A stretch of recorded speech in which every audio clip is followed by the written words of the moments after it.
नमस्कार viewers and students.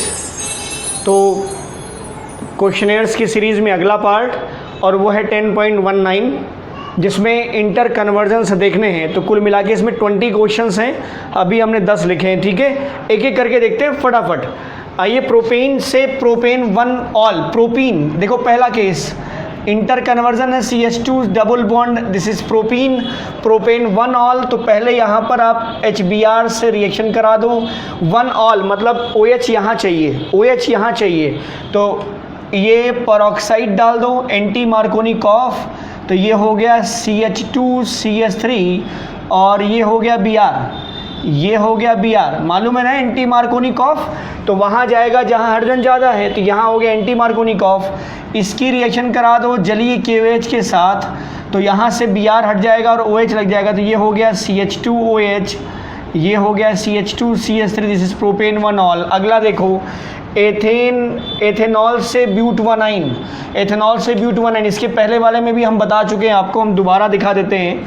ये है C2H5OH ब्यूटवानाइन, 4 कार्बन पहले नंबर पर, पहले दूसरे के बीच ट्रिपल बॉन्ड है, तो इसको रिएक्शन कराओ PCl5 से या PCl3 से, मिलेगा C2H5Cl प्लस PCl3 है तो H3PO3, उसको हटा दो, C2H5Cl। अब एसिटिलीन ले लो, एसिटिलीन की रिएक्शन करा दो सोडामाइड के साथ और लिक्विड अमोनिया के प्रेजेंस में। ठीक है, तो यहाँ से ये H प्लस हटेगा, Na+ आ जाएगा और ये पार्ट एसिटिलाइड हो जाएगा, तो यहाँ हो गया C triple bond CNA+ plus ammonia, this is sodium acetylide, sodium acetylide.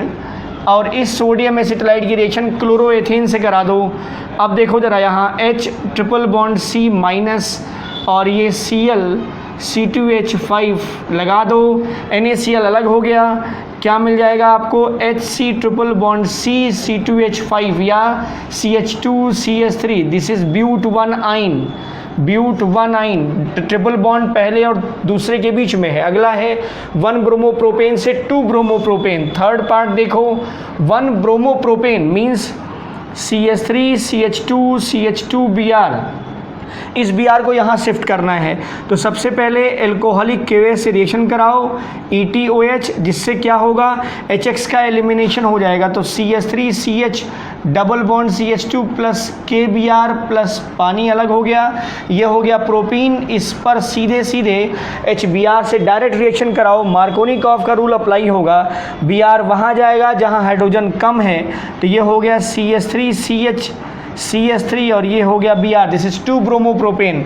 1 bromopropane से 2 देखो, टॉल्विन से बेंजील अल्कोहल, टॉल्विन मतलब बेंजीन पर CH3 लगा दो, बेंजीन पर CH3। अब आप जानते हैं यहाँ पर 2 स्केल्टन है, एक तो एरोमेटिक है, एक एलिफेटिक है।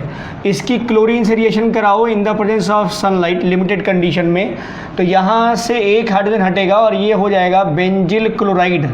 और इस बेंजिल क्लोराइड को ध्यान रखो, ये Cl कार्बन जुड़ा हुआ है, तो इसको रिएक्शन करा दो जलीय KOH के साथ, एक्वस KOH के साथ, बड़ी आसानी से CH2OH मतलब जहाँ Cl था वहाँ हट करके लग जाएगा OH, तो ये हो गया बेंजील अल्कोहल, हो गया बेंजील अल्कोहल। अगला देखो बेटा, ये 5th बेंजीन से 4 ब्रोमो नाइट्रोबेंजीन, तो ये बेंजीन।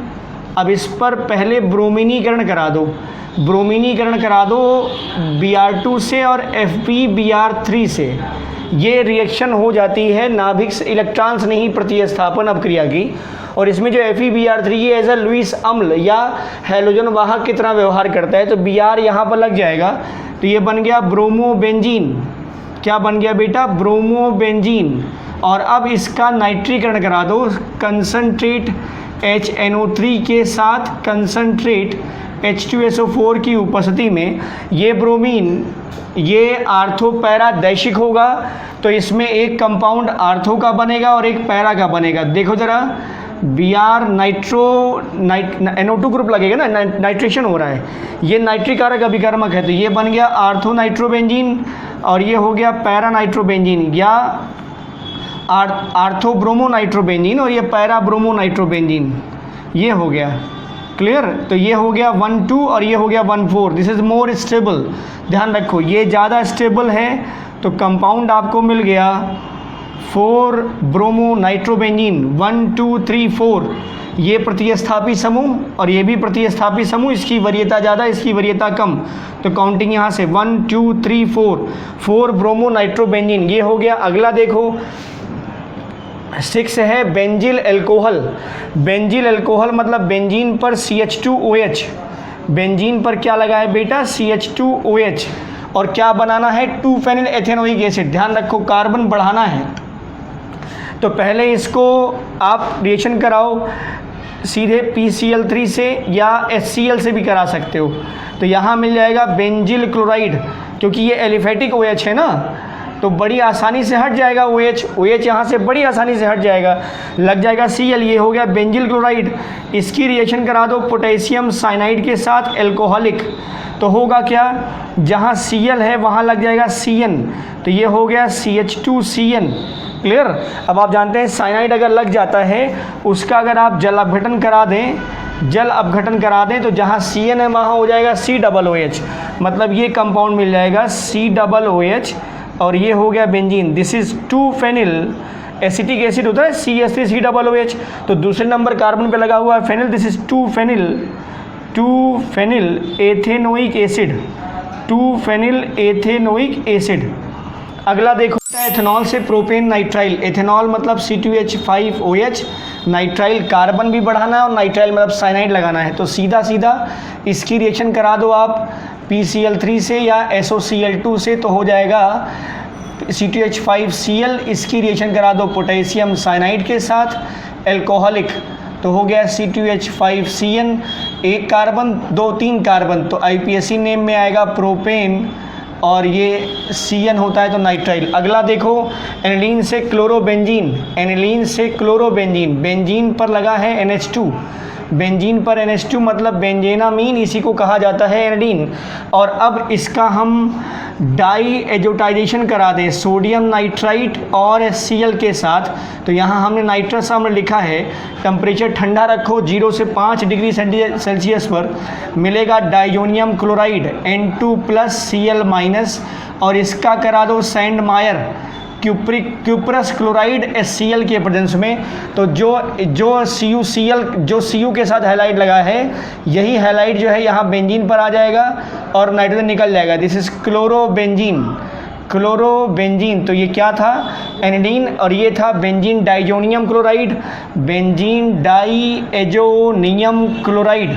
समझ रहे हैं बेटा, बेंजीन डाइजोनियम क्लोराइड और इसका सैंडमायर के साथ मतलब सैंडमायर क्यूप्रस क्लोराइड HCl के साथ रिएक्शन करा दिया तो क्लोरोबेंजीन बन गया। क्लियर। अगला आ जाओ 2 क्लोरोब्यूटेन से 3,4 dimethyl hexane. Number of carbon just 6 हो रहे हैं ना, देखो जरा क्या होगा। 9वां देखो ये है 2 क्लोरोब्यूटेन ना, स्ट्रक्चर बना लेते हैं CH3 CH2 CH, ये हो गया Cl और ये हो गया CH3।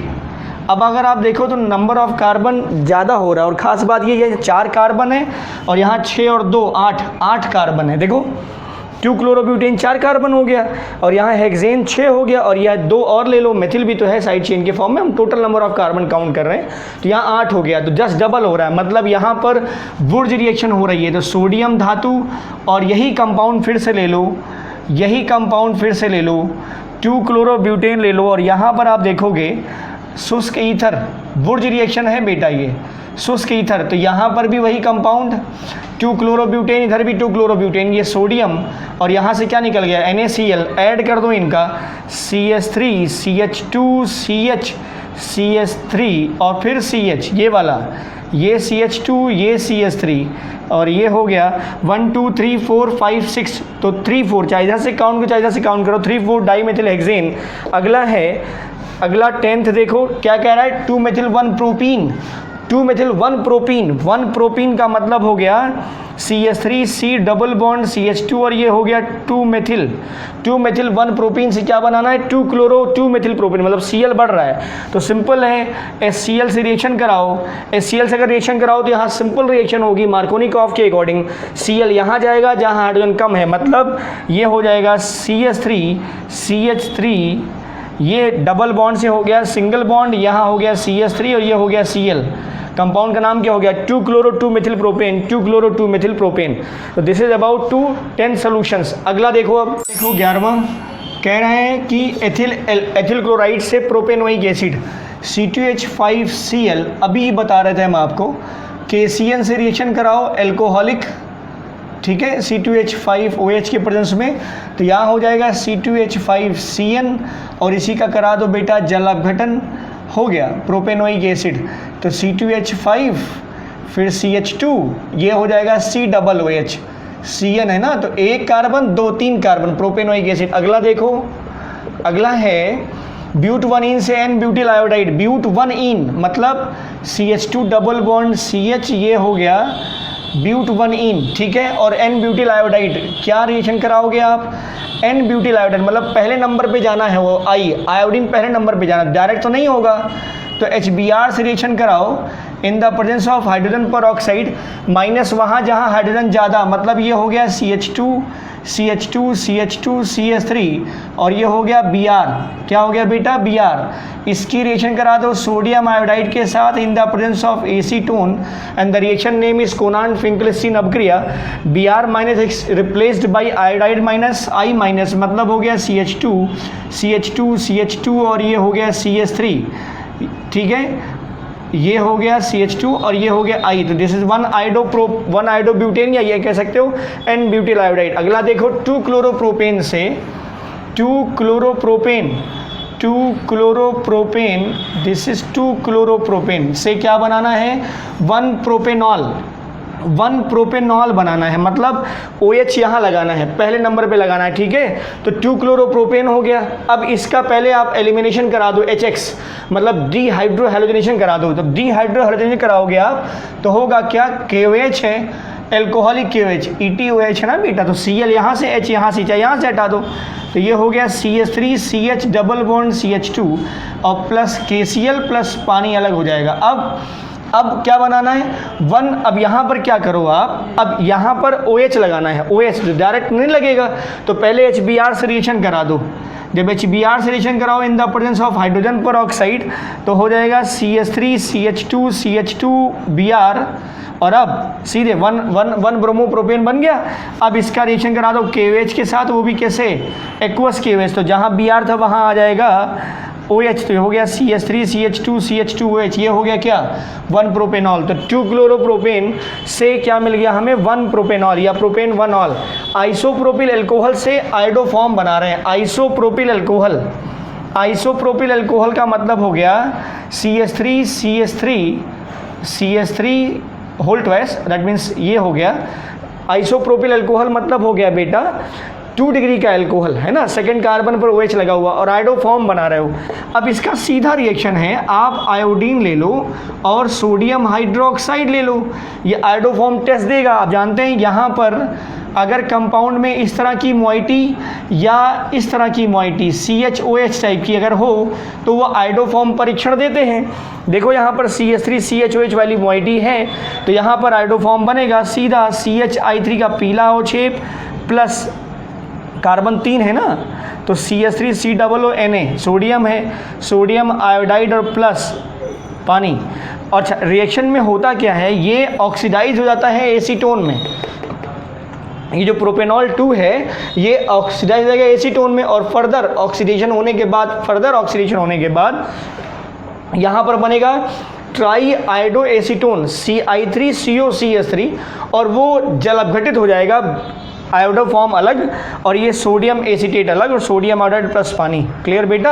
अब अगला पार्ट देखो बेटा, क्लोरोबेंजीन से पैरानाइट्रोफिनॉल बनाना है। पैरानाइट्रोफिनॉल मतलब 4 नाइट्रो, ठीक है, क्लोरोबेंजीन। अब Cl हटाना है, OH लगाना है, NO2 भी लगाना है। तो अब आप करेंगे क्या, पहले OH लगा दें या पहले NO2 लगा दें। तो एक चीज़ ध्यान रखिएगा, फिनॉल का नाइट्रीकरण आसानी से नहीं होता है और अगर फिनॉल का नाइट्रीकरण आप कराओगे तो वो जल जाता है, तो पैराबेंजोक्विनोन बन जाता है, ठीक है। तो इसलिए सबसे पहले इसका नाइट्रीकरण करा लेते हैं और नाइट्रीकरण कराने के बाद फिर Cl का हम हटा लेंगे NaOH के द्वारा, ठीक है। हाँ, थोड़ा टफ लगेगा, कंडीशन देनी पड़ेगी हमें, लेकिन हम पहले नाइट्रीकरण करा रहे हैं। तो क्लोरोबेंजीन का पहले हम नाइट्रीकरण करा दें तो नाइट्रिक कारक अभिकर्मक मतलब कंसनट्रेट HNO3 और कंसंट्रेट H2SO4, ये आर्थोपैरादैशिक, ठीक है, प्लस R इफेक्ट शो करेगा या प्लस M इफेक्ट शो करेगा, तो आर्थोपैरादैशिक। कारण ये है क्लोरोबेंजीन में क्लोरीन के पास 3 लोन पेयर है, ठीक। तो आर्थो, अब ये 4 क्लोरो, तो हम आर्थो वाला पैरा वाला यूज़ करेंगे, ठीक। कारण क्या है, क्योंकि वही स्टेबल भी होगा, आर्थो भी बनेगा but that will be most stable then ortho, ठीक है। अब इस पैरा क्लोरोनाइट्रोबेंजीन को सोडियम हाइड्रोक्साइड से रिएक्शन कराओ, अप्रॉक्स 15% सोडियम हाइड्रोक्साइड के साथ, तो जो Cl है वहाँ हटेगा और बनेगा क्या, सोडियम फिनॉक्साइड टाइप का आयन, मतलब ONA लगेगा और ये हो जाएगा NO2, ठीक है। और अब इसका अम्ल अपघटन करा दो, तनु HCl के द्वारा रिएक्शन करा दो, जो ONA है वो हो जाएगा OH में, तो ये हो गया OH और ये हो गया बेटा NO2। This is para nitrophenol या 4 नाइट्रोफिनॉल। अगला देखो 2 ब्रोमोप्रोपेन से 1 ब्रोमोप्रोपेन, तो सिंपल है बेटा, ये CH3Br, आपको पता है कि KOH से रिएक्शन कराइए, यहाँ से निकल जाएगा, तो ये हो गया CH3CH2, ठीक है, एल्कोहलिक KOH है ये, ठीक। अब क्या हुआ, इसका सिंपल HBr से रिएक्शन करा दो, मार्कोनी कॉफ, तो यहाँ पर लग जाएगा, इसका करा दो हाइड्रोजन पेरोक्साइड के साथ, तो Br वहाँ चला जाएगा जहाँ हाइड्रोजन ज़्यादा है, मतलब 1 ब्रोमोप्रोपेन, तो ये हो गया CH3CH2CH2Br। आई होप कि बहुत बार हो चुका है ये। अगला देखो क्लोरोएथेन से ब्यूटेन, तो ये वुड्स रिएक्शन है, एथेन जस्ट डबल हो जाएगा, बेंजीन से डाइफिनाइल, अगला देखो ये हम बता दे रहे हैं आपको, ये है 18th, ये वुड्स रिएक्शन है बेटा, ध्यान रखना। अब ये देखो ज़रा, बेंजीन से डाइफिनाइल, तो बेंजीन का पहले करा दो क्लोरीनेशन Cl2 के साथ in the presence of FeCl3, dark में, सनलाइट नहीं रहेगा यहाँ पर, ध्यान रखना। ये है क्लोरोबेंजीन और इस क्लोरोबेंजीन के 2 मॉलिक्यूल ले लो, फिटिक रिएक्शन, कौन सी reaction, Fittig reaction in the ये ड्राई ईथर, शुष्क ईथर की उपस्थिति में दोनों Cl Na के साथ निकल जाएंगे और यहाँ बन जाएगा क्या, बेंजीन। और ये बेंजीन जैसे वुड्स में RR बनता है, RR, वैसे यहाँ AR मतलब फेनिल, तो दिस इज बाईफिनाइल या डाईफिनाइल, ठीक बेटा। अगला देखो 19th क्या कह रहा है, टर्शरी ब्यूटिल ब्रोमाइड से isobutyl bromide, tertiary butyl bromide में 3 डिग्री का ब्रोमाइड है ये, तो ये हो गया CH3Br और आइसोब्यूटिल ब्रोमाइड बनाना है, तो पहले HBr निकाल दो यहाँ से, तो एल्कोहलिक KOH से रिएक्शन करा दो, एल्कोहलिक KOH ALC हम लिख रहे हैं शॉर्ट में ये हो जाएगा CH3, सॉरी ये हो गया और यहाँ पर हो गया KBr प्लस पानी, ठीक बेटा। अब आइसोब्यूटिल ब्रोमाइड बनाना है, आइसोब्यूटिल ब्रोमाइड का मतलब केस क्या है, जो लगना है, जो Br लगना है वो इस CH2 पे लगना है, कहाँ लगना है, CH2 पर, तो आइसोब्यूटिल ब्रोमाइड का स्ट्रक्चर बनेगा। तो HBr से रिएक्शन कराओ, यहाँ पर लगाना है, तो यहाँ पर अगर लगाना है तो किसकी उपस्थिति में कराना पड़ेगा, हाइड्रोजन पेरोक्साइड की उपस्थिति में, तो क्या हो जाएगा CH3 यहाँ हो जाएगा CH, ये CH2 और ये Br, this is isobutyl bromide, we can say 2 methyl 1 bromopropane या 1 bromo 2 methyl propane. Now last compound, this is aniline say phenyl isocyanide, aniline मतलब बेंजीन पर NH2 लगा हुआ है, बेंजीन पर NH2 लगा हुआ और आइसोसाइनाइड मतलब NC लगाना है। एक रिएक्शन दिखाया था हमने कार्बिल एमीन अभिक्रिया, क्लोरोफॉर्म के टेस्ट में बताया था आपको, कार्बिल एमीन अभिक्रिया या आइसोसाइनाइड परीक्षण, बहुत ही इंपॉर्टेंट और बहुत ही पंजेंट स्मेल वाले कंपाउंड होते हैं। तो क्लोरोफॉर्म के साथ और प्लस KOH या NaOH के साथ क्रिया करा दो, जहाँ बेंजीन पर NH2 लगा हुआ है वहाँ लगेगा NC plus this is phenyl isocyanide या वी कैन से कार्बिल एमीन बहुत ही ज़्यादा दुर्गंध युक्त पदार्थ होता है, साथ में निकलेगा KCl और ये पानी। तो सिंगल स्टेप डायरेक्ट रिएक्शन है ये कार्बिल एमीन अपक्रिया है जिसमें हम एनिलीन की क्लोरोफॉर्म और KH के साथ अपक्रिया कराते हैं, बन जाता है फेनिल आइसोसाइनाइड, पोटेशियम क्लोराइड और वाटर। तो this is about to the solution for question 10.19 and I hope कि आपको समझ में भी आया होगा और इंटरेस्टेड भी लगा होगा। तो फिर भी कोई डाउट है तो आप कमेंट बॉक्स में ज़रूर कमेंट करें। तो stay tuned, thank you for watching.